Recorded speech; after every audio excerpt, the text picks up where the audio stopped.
BJP June 25 నాడు సంవిధాన హత్యా దివస్గా ప్రకటించింది. అంటే రాజ్యాంగ హత్యా దినంగా ప్రకటించి గెజెట్లో నోటిఫికేషన్ కూడా ఇచ్చింది.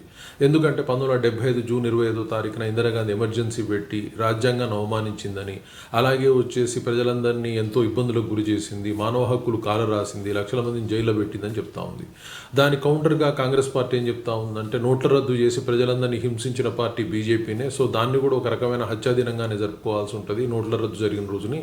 సో అని కాంగ్రెస్ పార్టీ ఓవరాల్గా వీళ్ళందరూ అధికార ప్రతిపక్ష పార్టీలు అందరూ చేస్తున్న పని ఏంది అంటే ప్రజలకు ప్రస్తుతం ఏం కావాలని వదిలేసేసి గతంలోని విషయాలను తవ్వి ఆ ప్రజలని వాటి ఒరిజినల్గా జరుగుతున్న వాటి మరుగున పడేలా చేసి వాళ్ళని పాత వాటి మీద ఫోకస్ చేసి ఏదో ప్రాబల్యం కలుపుకునే ప్రయత్నాలు జరుపుతూ ఉన్నాయి. దీనివల్ల ఉపయోగం లేదు. ప్రజలు సునిశ్చితంగా అబ్జర్వ్ చేస్తూ ఉంటారు. మళ్ళీ అధికారం రావాలని ప్రయత్నం చేసినప్పుడు మీరు కరెంటు విషయాలు కాదు పాత విషయాలు దూతారు తప్పితే మాకేం చేయరనే భావన ఏర్పడ్డ రోజు తిరస్కరించే అవకాశం ఉంది. ఆలోచించి ప్రవర్తించాలి.